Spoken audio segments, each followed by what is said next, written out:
pallets that I was sort of grabbing towards the end of last season that I'm going to use to build a compost station. And I think that I might put the compost stuff like in the back corner, like right here.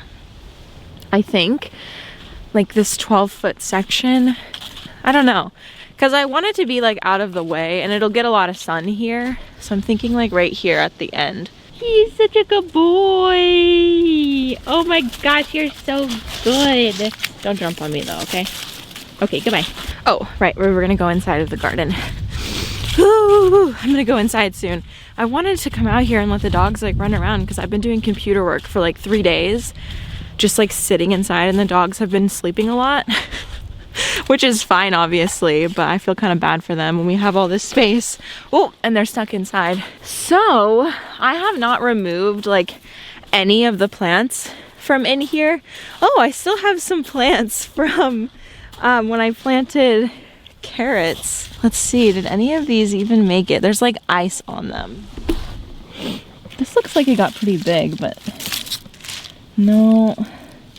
Oh, we have some resistance with that one. Oops. There's more.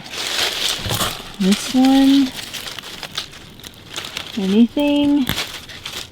Okay. All right. So no carrots for me. I was not expecting there to be carrots, obviously. For the record. There's like ice crusted. Okay, no. Okay, so this thing right here, I'm going to actually bring this inside into the plant room and refinish it and use this as my watering station. And I'm gonna make this hole bigger so that I can fit more plants in it to water. I'm gonna do like a big sink area. But I think this is exactly what I was wanting, and it already has like a setup for the water. And I never even used it last year. So that's why I'm thinking that it would be better used out here. But here is this garden bed. Looks like trash. I have some just like cattle panels I didn't finish using. We'll use them for something else. This was that is a watermelon that never made it. And then my tomato plants. This was basil. It's all long gone and dead. Anyway, that's a little before shot of the garden this year. Whew. I still have plants on the trellis. It's gonna be some serious work to get that going. But yeah, that's a before shot. And I'm gonna go inside because I'm cold. And in a few weeks we will be back out here. Oh my gosh, he's zooming around. Oh, you didn't even see him. He's zooming. But yeah, in a few weeks we'll be back out here doing some really awesome stuff, and I'm super excited, but still winter, still cold.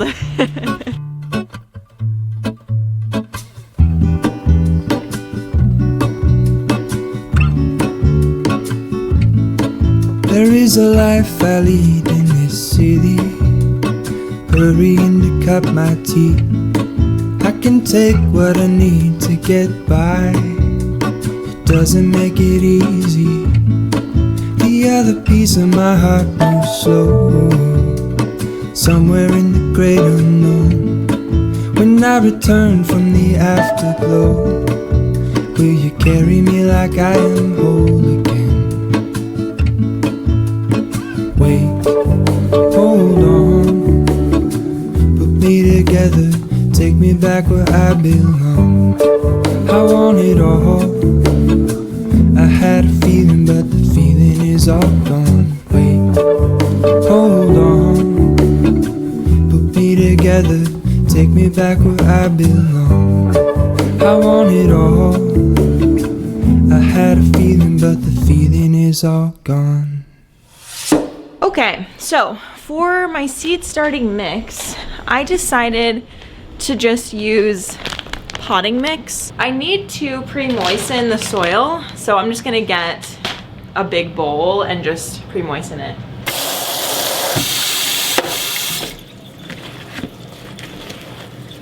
All right, so this is a seed thing that I had last year, and I'm just gonna use it again. it makes it really easy to just like bottom water your seedlings. And I love that. So, well, I feel like I should let you guys know that last year, all of my seedlings were a huge fail. So we're taking all this that I say with a grain of salt, okay? I'm still learning, but I have been watching a ton of Garden Answer this season, and I feel like I am absorbing a lot of good information from her. So stay tuned for my garden redemption arc, my seed starting redemption arc. That's what we're going for this year.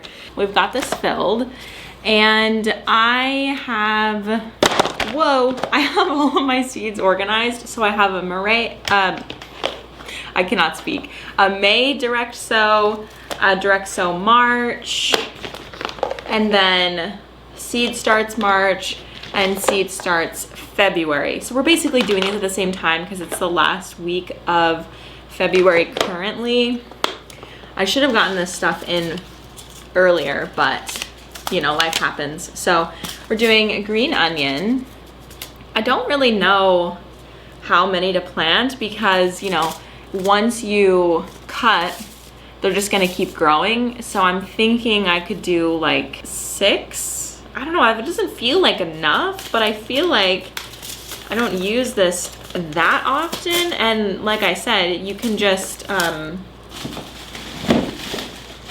you can keep reusing it after you harvest it. Also, my camera is not picking up my face. Let's just do 6.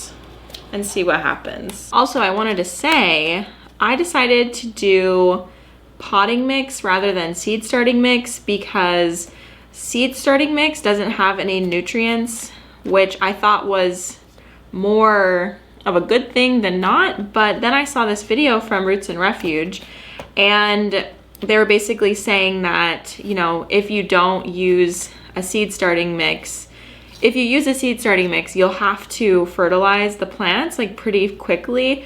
But if you use a potting mix, you don't have to do that because it already has like organic matter to feed the plant. So I figured I'd try it out this year.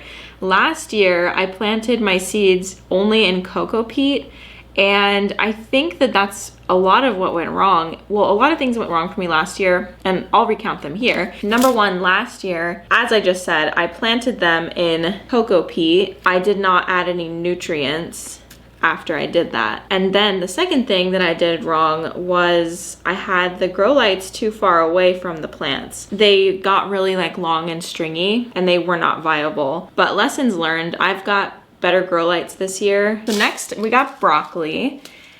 And do you think like 6 is enough? Sometimes I don't know how many seeds people normally start. It obviously depends on like how much stuff you're wanting to grow. Like I think I would want 6 broccoli plants, not even that many, but like I think that's about how many I would want maximum. So we're just gonna do like each one of these is a different vegetable. Is that a mistake? How do people normally do this? You feel like you know, and then you realize that you don't know at all. You know what, I'm gonna give it a Google. Let's find out. How many of each type of seed should I plant?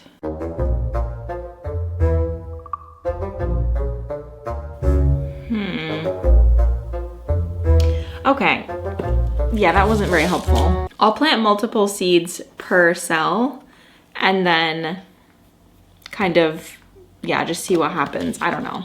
But this is broccoli. So I planted this last year too. These are seeds from last year, so hopefully they'll be okay. Days to harvest 90, and it looks really nice. Also, I can sow these directly, so if this isn't enough, I can always plant more, like succession planting. So, and I'm probably gonna do like 3 seeds per cell for this one because the seeds are a little old, and I don't think that'll be an issue, but just in case. Next, we've got all of the lettuce varieties. The lettuce, I'm gonna plant more probably. So I'm gonna do like, I've got 3 types of lettuce here. So I'm just gonna do kale. I've got 2 types of kale. So I'm gonna do lettuce, kale, or no, I'll do kale, lettuce, kale, and plant like in all of these. Is that too much? I honestly don't think that I ran into this question last year. Like I wasn't even thinking like,